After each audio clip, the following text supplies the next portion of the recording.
Assalamualaikum warahmatullahi wabarakatuh.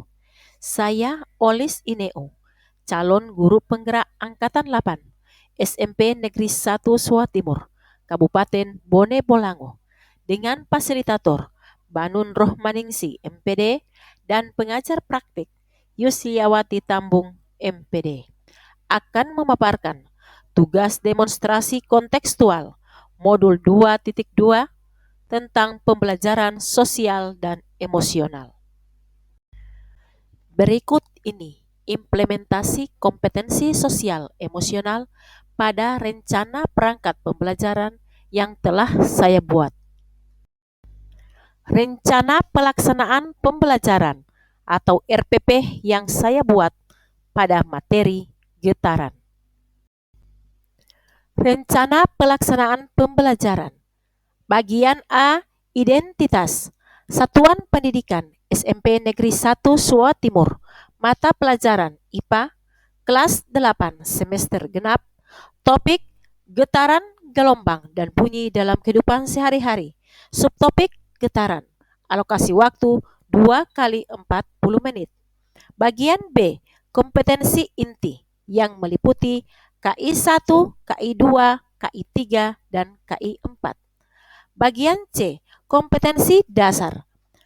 31.1 menganalisis konsep gentaran, gelombang, dan bunyi dalam kehidupan sehari-hari termasuk sistem pendengaran manusia dan sistem sonar pada hewan. 4.1 menyajikan hasil percobaan tentang getaran, gelombang, dan bunyi. Bagian D, tujuan pembelajaran. Yang pertama, melalui pengamatan video dan kajian literatur, peserta didik dapat menjelaskan pengertian getaran dengan benar. Yang kedua, melalui diskusi dan tanya jawab, peserta didik dapat menghitung frekuensi dan periode ayunan getaran dengan benar. Yang ketiga, melalui diskusi dan tanya jawab, peserta didik dapat menganalisis peristiwa getaran pada bandul dengan benar. Yang keempat, melalui diskusi dan tanya jawab, peserta didik dapat menganalisis hasil percobaan tentang getaran dengan benar. Yang kelima, melalui presentasi dan tanya jawab, peserta didik dapat menyajikan hasil percobaan tentang getaran dengan percaya diri. Bagian E, materi pembelajaran. Getaran merupakan gerak bolak-balik melalui titik kesetimbangan yang energinya akan merambat dalam bentuk gelombang. Gelombang-gelombang yang berbeda dapat memiliki periode, frekuensi, dan panjang gelombang yang berbeda. Berdasarkan arah rambatannya, gelombang dibedakan menjadi gelombang transversal dan gelombang longitudinal. Gelombang transversal adalah gelombang yang arah rambatannya tegak lurus dengan arah getarnya. Sedangkan gelombang longitudinal adalah gelombang yang arah rambatannya sejajar dengan arah getarnya. Telinga manusia mampu mendengar bunyi dengan frekuensi 20 sampai 20.000 Hz yang disebut bunyi audiosonik. Beberapa hewan dapat mendengar bunyi dengan frekuensi di bawah 20 Hz yang disebut bunyi infrasonik, dan bunyi dengan frekuensi di atas 20 Hz yang disebut bunyi ultrasonik. Resonansi adalah peristiwa ikut bergetarnya suatu benda karena benda lain yang memiliki frekuensi sama bergetar di sekitarnya. Sonar merupakan suatu sistem penggunaan gelombang ultrasonik untuk menaksirkan ukuran, bentuk, atau kedalaman yang bisa dipakai di kapal atau hewan tertentu seperti lumba-lumba dan kelelawar.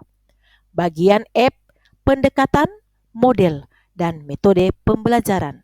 Yang pertama, pendekatan yang digunakan adalah pembelajaran berdiferensiasi. Yang kedua, model pembelajaran problem based learning. Metode yang digunakan eksperimen, ceramah, diskusi, dan tanya jawab. Bagian G, kegiatan pembelajaran. Sebelum melakukan kegiatan pembelajaran, awalnya saya melakukan pemetaan kebutuhan belajar murid berdasarkan profil belajar. Yang pertama, gaya belajar visual. Pada saat diskusi, peserta didik menggunakan alat bantu dalam bentuk gambar atau buku. Dengan menggunakan gaya belajar auditori, pada saat diskusi, peserta didik mengakses sumber belajar yang dapat didengarkan seperti video pembelajaran. Yang berikutnya, dengan gaya belajar kinestetik, pada saat diskusi, peserta didik melakukan langsung eksperimen getaran. Bagian pertama yaitu kegiatan pendahuluan. Guru membuka pembelajaran dengan menyampaikan salam dan menanyakan kondisi peserta didik. Yang kedua, peserta didik melakukan doa sebelum belajar. Diminta seorang peserta didik untuk memimpin doa. Yang ketiga, guru mengecek kehadiran peserta didik dan meminta peserta didik untuk mempersiapkan perlengkapan dan peralatan yang diperlukan. Pada kegiatan ini, KSE yang saya kembangkan adalah kesadaran diri dan manajemen diri. Yang keempat, guru meminta murid untuk menuliskan perasaan pada kertas, kemudian menempelkan di karton lingkaran hati. KSE yang saya kembangkan adalah kesadaran diri. Yang kelima, guru mengingatkan kembali dengan keyakinan kelas yang telah disepakati. KSE yang dikembangkan adalah kesadaran diri. Yang keenam, guru menyampaikan apersepsi dengan menunjukkan benda seperti permainan lato-lato. Kemudian, guru menyampaikan informasi mengenai tujuan pembelajaran yang akan dicapai oleh peserta didik dan pentingnya pembelajaran pada hari ini. Kegiatan inti. Model pembelajaran pada materi ini adalah problem-based learning dengan tahapan yang pertama, orientasi peserta didik. Sebelum memulai pembelajaran, guru bersama murid mengambil jeda secara fisik dan mental dengan latihan stop. KSE yang dikembangkan adalah manajemen diri. Kemudian, guru menyampaikan masalah yang akan dipecahkan secara kelompok melalui video. Setelah itu, peserta didik mengamati dan memahami masalah yang disampaikan guru melalui video pembelajaran. Tahap yang kedua, mengorganisasi peserta didik.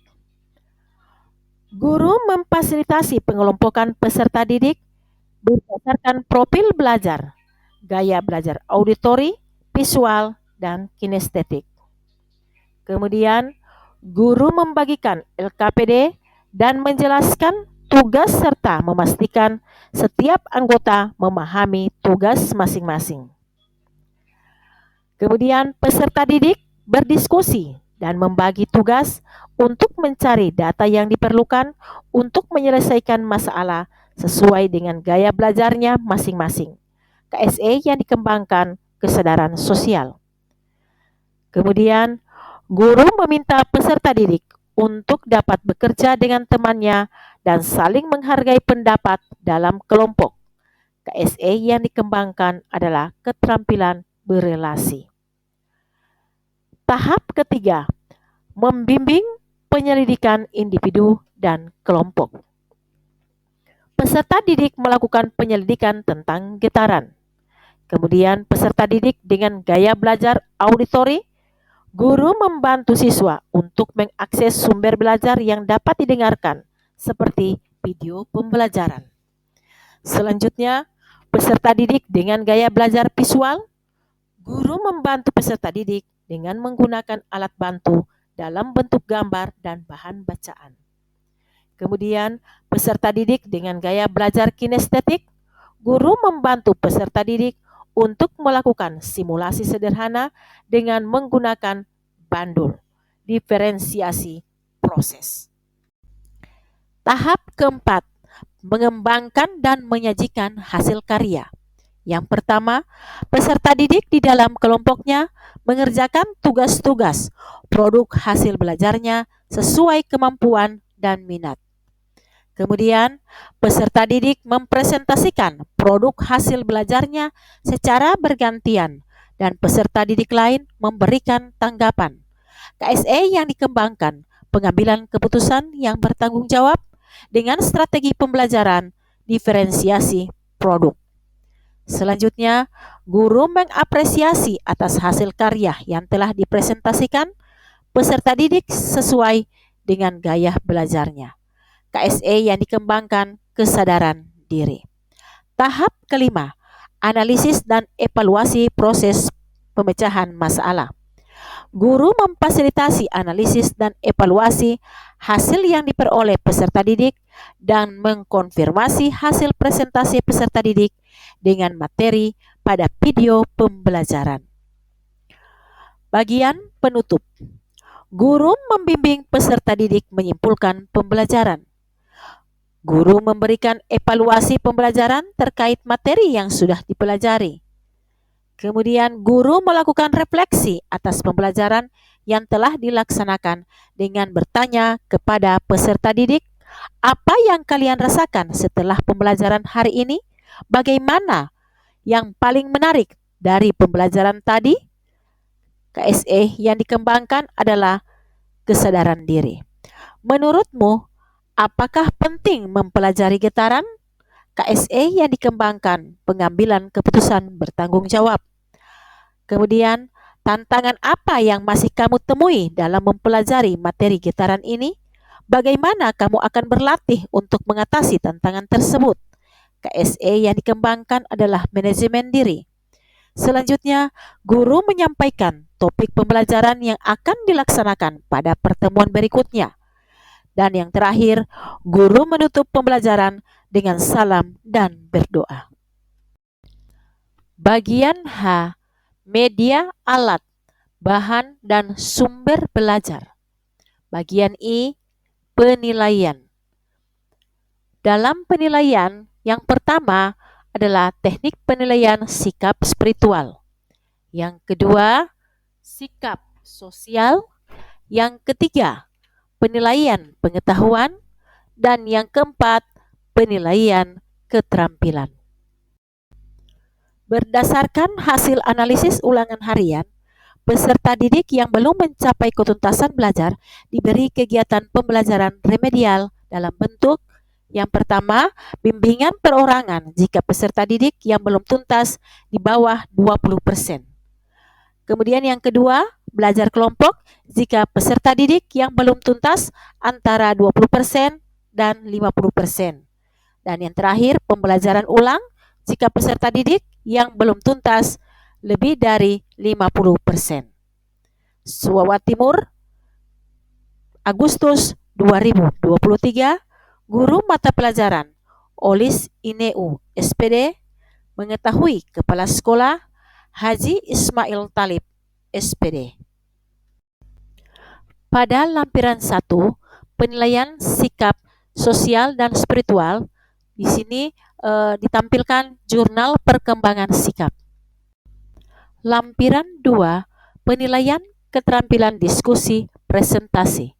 Di sini ada bentuk lembar penilaian diskusi bersama rubrik penilaian kinerja presentasi kelompok. Pada lampiran 3, penilaian pengetahuan. Pada penilaian pengetahuan ini ada indikator soal dan butir soal serta kunci jawabannya. Demikian pemaparan tugas demonstrasi kontekstual saya. Wassalamualaikum warahmatullahi wabarakatuh. Terima kasih. Salam guru penggerak dan salam bahagia.